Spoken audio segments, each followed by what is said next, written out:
Now let's get to the primary. Today is, of course, the last day to vote for party nominees in this primary election, and we're already seeing a big increase in voter turnout this year compared to last year on primary morning, or rather 4 years ago. So we wanted to bring in an expert to help make sense of all of this because there are a lot of key races. And joining us now is Fagan, Associate Professor of Political Science at the University of Illinois, Chicago. Thanks so much for joining me, Professor. Thanks for having me on.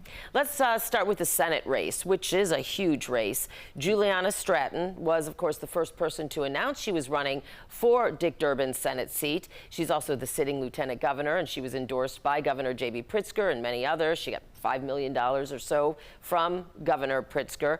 However, one of her top opponents, Congressman Raja Krishnamurthy, has raised about 6 times the money she has. Is that why this race is turning out to be so competitive and arguably tight? Yeah, it gave him a head start, right? I mean, Juliana Stratton had to start from zero, and she had the downside of being lieutenant governor, which is a statewide position, but a position that doesn't do a whole lot in the grand scheme of things. So in the first 6 months or so of the race, she was kind of at press conferences, standing behind other people like the attorney general, the governor, who were actually taking action against the Trump administration. And so Krishnamurthy was able to come out of the gate quickly. He was the polling leader for most of the last couple of months. But it seems like Stratton is closing. We have some polls showing her ahead. I think her last couple of ads have been very strong. And Governor Pritzker has really come up to bat for her. And I think if she wins, will be the reason why she wins. And they really kind of waged a late in the campaign surge when it came to both advertising and even appearances, too. Do you think that made a difference? I think so. I mean, primary voters are late deciders, especially, in a race where neither candidate is super well known by voters statewide. A lot of people made their decision this week. I made my decision when I was voting in the primary that I voted for, basically the day that I showed up to vote. And I think that is that's how these primaries work. And so you can move very, very quickly. The polls still show huge numbers of undecided. And so I think, either candidate winning wouldn't surprise me. Let's talk about the early voting increases that we've seen this primary compared to the last primary. I mean, they're up by tens of thousands.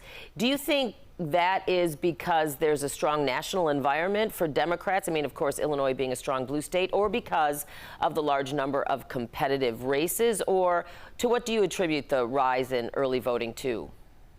Yeah, I mean, your first instinct would say the competitive races, right? We have a huge number of competitive congressional races. We have a competitive Senate race. Don't have a competitive governor's race, but still, it's about as good as we've had here in Illinois in quite some time. But we're seeing this increase in turnout everywhere. In Texas, we saw just a few weeks ago, massive turnout by Democrats. We've been seeing Democrats clean up in special elections. All signs are pointing to a demoralized Republican base and a very energized Democratic base. And so I wonder if we didn't have those competitive elections, I bet we would still see very high turnout, but maybe a little bit lower. The conversation could go on and on, but we are unfortunately out of time. But Professor Fagan, thank you so much for joining me this morning. I know Associate Professor of Political Science once again at the University of Illinois, Chicago, and we look forward to talking with you in the future. Thank you. And tonight we will have complete primary coverage as soon as polls close at 7 p.m. on our digital streaming network. And then you can join us for an expanded 10 o'clock newscast on broadcast. We'll have more complete results, of course, this time tomorrow morning as well.